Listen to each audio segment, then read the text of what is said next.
Hi friends, today we're doing Unit 9, Lesson 6, Francisco Vasquez de Coronado. We're going to start by going over the key vocabulary words you'll be hearing in today's reading. Our first word is blazed, marked or shown by marking a path or route. Our second word is convert, to change from one form to another, to change from one religion to another. Our next word is stunned, very surprised or shocked, can sometimes mean upset. Our last word is suspicious, without trust, causing questions or doubt. We are now going to move into today's reading.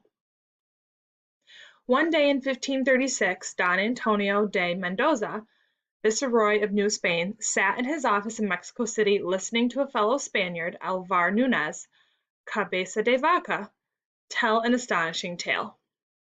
Mendoza was fascinated by this amazing tale of adventure and survival in foreign lands. But the part of the story that interested Mendoza the most was the report Cabeza de Vaca gave concerning golden cities. While they were living with the Native Americans, Cabeza de Vaca had heard much talk about a land to the north of them, a land that was rich in gold. This land was called the Seven Cities of Cibola. It was believed that Cibola was a region to the north containing 7 wealthy cities, each one bursting with gold. Mendoza was excited by this report and was eager to find this gold.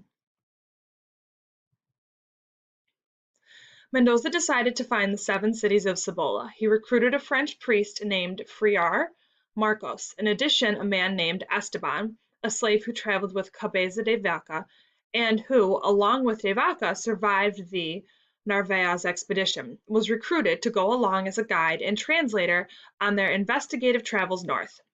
Esteban was a Moor who had been relocated to Spain as a slave. By the time Mendoza recruited him for the expedition to find the 7 cities of Cibola, he had become a very experienced explorer. Esteban had come in contact with different Native American groups on his travels and had learned a few things about their ways of life. In the spring of 1539, these 2 men, along with a group of Native Americans, set off to the north. They walked along trails that had been blazed or previously marked by Indian traders. Because Esteban knew the land well and traveled at a much faster rate than Friar Marcos and Friar Marcos wanted to preach Christianity to the Native Americans along the way, the 2 men decided to split up. Together they came up with a way for Esteban to get messages to Friar Marcos. If Esteban found a good-sized city with some gold, he was supposed to send back a small cross about the size of a hand. If he found a big city with lots of gold, he was supposed to send back a large cross about the size of an arm.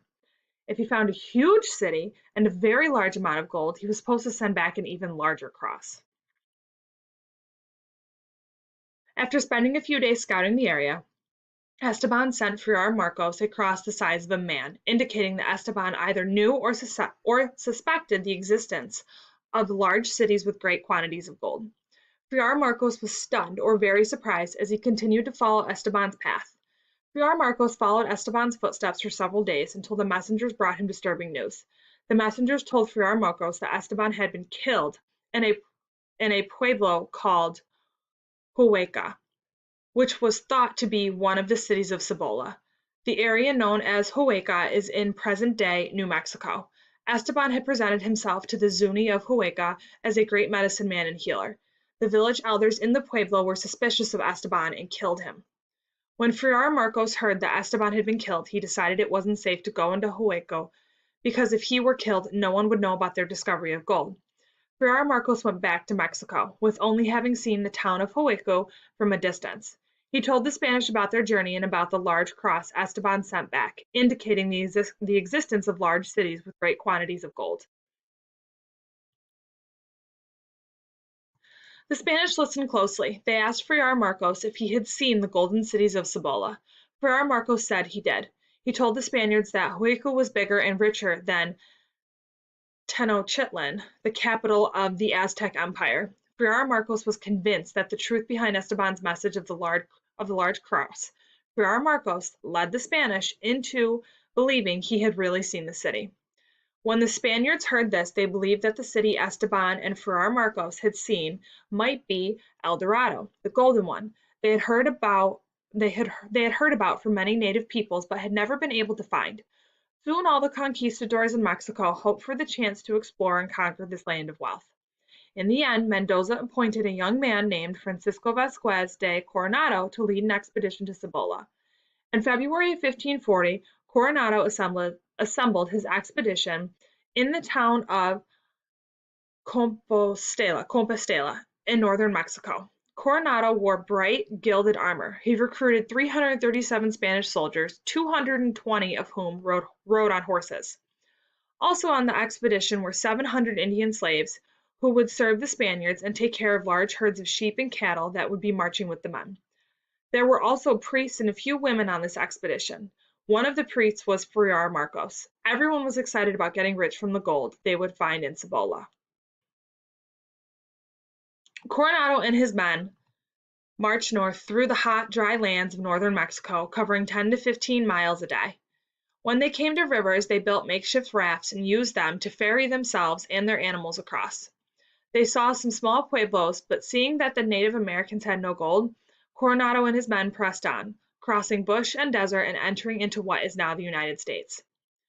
Friar Marcos and the Indian guides led Coronado to the pueblo of Hawiku, where Esteban had met his end. As Coronado and his men approached, the Zuni came out to meet them. They were carrying weapons and rocks, and they drew a line on the ground by sprinkling cornmeal as a way of telling the Spaniards they were not to come any farther. They were resolved or determined to protect their town. One of the Spanish priests came forward and began reading a long statement, while an interpreter tried to translate the message to the Zuni. It said that the Indians were expected to convert or change from their religion to Christianity and to accept the King of Spain as their king. If they did not agree to do so, then the Spanish would attack them. The Native Americans listened for a while, but then began shooting arrows and tossing stones. Coronado and his men charged. The Zuni men ran back to their pueblos. They fired arrows and threw rocks from the top of their pueblos built on hills and cliff sides for protection.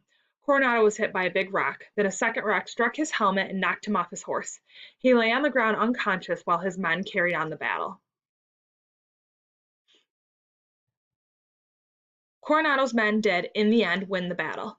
They quickly discovered that Hawiku was not a vast city on the same scale as Tenochtitlan. The Zuni lived in pueblos, multi-story houses made out of stone and plaster. The Zuni people who lived there had no gold, no silver, and no valuable jewels. The conquistadors were furious with Friar Marcos, and some thought he should be put to death for misleading them. What Esteban could have meant by sending back a large cross remains unclear. Regardless, Coronado did not give up hope. He sent men to explore the surrounding area. After all, there were supposed to be 7 cities in Cibola. He hoped that some of the other cities would have more gold than Hawiku. For the next few weeks, Coronado and his men continued to explore the region of Cibola. They found many pueblo villages but no gold. Coronado decided to split his forces up. He sent scouting parties off in several different directions. One party traveled northwest through Hopi territory in what is now northern Arizona. They went on until they were stopped in their tracks by a massive canyon, more than a mile deep. These men from the Coronado expedition became the first known Europeans to see the Grand Canyon, which is now considered to be one of the 7 natural wonders of the world. Another party traveled southwest along the Colorado River, several hundred miles downstream from the Grand Canyon. Today, this section of the rivers forms the border between California and Arizona. A third party headed east from Cibola through eastern New Mexico. They visited the Acoma Pueblo. A pueblo can still be visited today near present-day Albuquerque, New Mexico. This party crossed the Rio Grande, a large river that runs south through New Mexico and forms part of the present-day border between the United States and Mexico. They passed north through the land of the 12 Rio Grande Pueblos, an area by the Rio Grande occupied by Native Americans, who the Spanish called the Tehuelche Indians. There they observed the Great Plains, where great herds of buffalo roamed or wandered. The Spaniards were fascinated by the shaggy buffalo. At first they found it a difficult animal to hunt. In time, however, they learned to hunt the animal with spears, as the Native Americans did. While the Spanish were on the plains admiring the buffalo, one of their native guides told them of a place far to the east called Quivira, a wealthy city. Hearing this, Coronado decided to march east, hoping to find Quivira and the gold he had missed in Cibola. In their search for the 7 cities of Cibola, the Spaniards treated the natives they encountered horribly, killing many of them. Coronado and his men crossed into Texas, then on to the Great Plains, where tens of thousands of buffalo grazed around them. During their journey, they met the Corachos, nomadic natives of the Great Plains who lived by following the buffalo herds. These Native Americans of the Great Plains were hunters of the buffalo. They used the meat of the buffalo for food in addition to the plants they gathered. They used the skins to make clothing and shoes. They used the bones of the buffalo as well as stones to make tools. They burned buffalo dung or manure for fuel. Coronado and his men learned a lot about the Quechos' way of life, including the fact that they had no gold. Coronado and his men decided to move on, making their way through parts of Texas, Oklahoma, and Kansas. Finally, Coronado and his men reached Quivira. Instead of a wealthy city, they found a few villages and some grass huts. There was no gold whatsoever, and his men decided to spend the winter near Quivira before beginning the long journey back to Mexico. Coronado and his men had ridden forth on this expedition so confidently with high hopes of finding gold, had no success in finding wealth. He and his men limped back southward to Mexico with no gold. In fact, Coronado had lost a large sum of money that he invested in the expedition. You may now move on to Unit 9, Lesson 6, Google Form.